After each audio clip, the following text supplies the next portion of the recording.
Top quality और consistent performance के लिए सिर्फ सिल्वर पंप नाम याद रखना। ऑपरेशन सिंदूर पर पीएम मोदी का साफ संदेश, वहां से गोली चलेगी, यहां से गोला चलेगा। बेस पर हमला टर्निंग पॉइंट था। ये एक और बड़ी खबर सामने आ रही है, जहां हम वाकिफ हैं कि किस तरीके से ऑपरेशन सिंदूर को लेकर सेना को मिले फ्री हैंड का मतलब हम एक्सपर्ट से समझते थे। आज इस खबर को उसी लिहाज से जरा डिकोड करिए, क्योंकि ऑपरेशन सिंदूर पर अब पीएम मोदी का यह साफ संदेश, वहां से गोली चलेगी, यहां से गोला चलेगा। एयरबेस पर हमला टर्निंग पॉइंट था।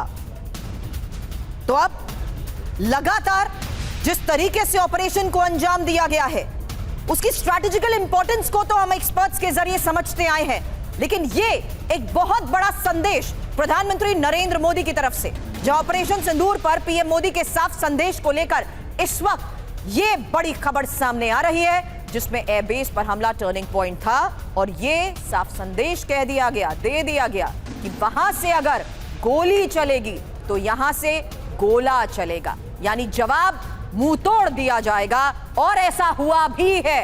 यही वजह है कि पीएम का जो निर्देश अभी तक और पीएम का जो संदेश अभी तक जाता था, उसमें वो बयान सबसे पहले हमने डिकोड किया था, एक्सपर्ट से समझा था, जब पीएम ने साफ तौर पर यह कह दिया था कि फ्री हैंड दिया जा चुका है। और इसी ऑपरेशन सिंदूर में सेना ने जिस तरीके से प्रिसिजन के साथ अटैक करते हुए मुंह तोड़ जवाब पाकिस्तान को दिया है, आज एक और बड़ा साफ संदेश। और ऑपरेशन सिंदूर पर पीएम मोदी का यह साफ संदेश कि वहां से गोली चलेगी तो यहां से गोला चलेगा।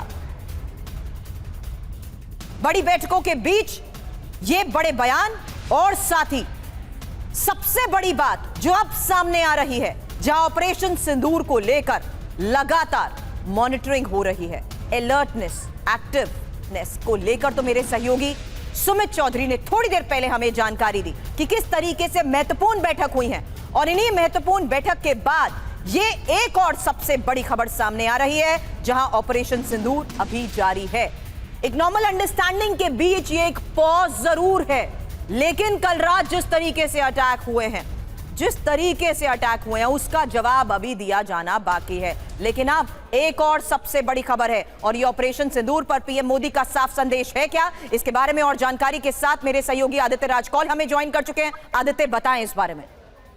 देखिए, सबसे बड़ी खबर, सबसे पहले हम टीवी9 भारतवर्ष पर ब्रेक कर रहे हैं। प्रधानमंत्री मोदी का सीधा जवाब पाकिस्तान को, जब उन्होंने कैबिनेट कमेटी ऑन सिक्योरिटी की मीटिंग ली, उन्होंने सारे मंत्रियों को और सब जितने भी सुरक्षा सलाहकार हैं और 3 चीफ्स हैं, उनको बोला कि हम इनको मिट्टी में मिला देंगे, और वही करके दिखाया। उन्होंने कहा बावलपुर को मिट्टी में मिलाया, मुरीदके को मिट्टी में मिलाया और मुजफ्फराबाद को मिट्टी में मिलाया, और साथ ही बोला कि घुसके उनको मारेंगे, और घुसके मार के दिखाया। ये प्रधानमंत्री के शब्द थे जब कैबिनेट कमेटी ऑन सिक्योरिटी की मीटिंग हुई और 3 सर्विस चीफ भी वहां पर थे।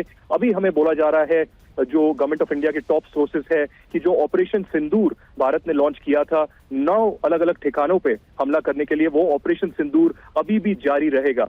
और बोला जा रहा है कि ये एक सीज फायर अग्रीमेंट नहीं है जो हुआ है पाकिस्तान के साथ, ये एक पॉज है, ये एक अंडरस्टैंडिंग है जो इंडिया और पाकिस्तान के बीच में आई है। लेकिन अगर कोई भी हमला होता है, उसका एक बहुत ही जो है स्पष्ट और स्ट्रांग जवाब दिया जाएगा।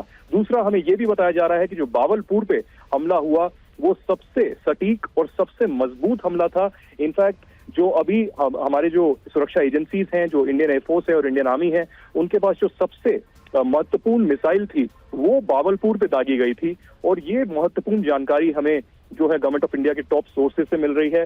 और ये एक मैसेज था, क्योंकि बावलपुर में जो जैश ए मोहम्मद का हेडक्वार्टर्स है, वो आईएसआई और पाकिस्तान की आर्मी डायरेक्टली चलाती है। आपको याद होगा जब IC-814 की हाईजैकिंग हुई थी और मसूद अजहर को छोड़ा गया था, और मसूद अजहर जब अफगानिस्तान से पाकिस्तान लौटा, उसको पाकिस्तान की आर्मी और आईएसआई ने वहां रिसीव किया था, और फिर जैश ए मोहम्मद का गठन किया गया था। तो एक डायरेक्ट मैसेज था बावलपुर पे हमला। लेकिन उसके बाद भी जब पाकिस्तान संभला नहीं, पाकिस्तान ने सुधरा नहीं, तो एक जवाब जो है, जवाबी कार्रवाई में रावलपिंडी में, सरगोदा में और अलग अलग जो एयरफोर्स बेसिस हैं पाकिस्तान की, उन पर जो है हमला किया गया, वहां रनवे तोड़े गए, उनके एयर डिफेंसेस तोड़े गए। एक बहुत ही मजबूत जवाब जो है भारत सरकार की तरफ से पाकिस्तान को दिया गया कि आतंकवाद को हम बर्दाश्त नहीं करेंगे, आपके एग्रेशन को हम बर्दाश्त नहीं करेंगे। और एक न्यू नॉर्मल जो स्ट्रेटेजिक पार्लेंस में, स्ट्रेटेजिक भाषा में कहा जाता है कि अभी एक न्यू जो है नॉर्मल आ चुका है। सीज फायर की भी अगर मैं बात कहूं तो भारत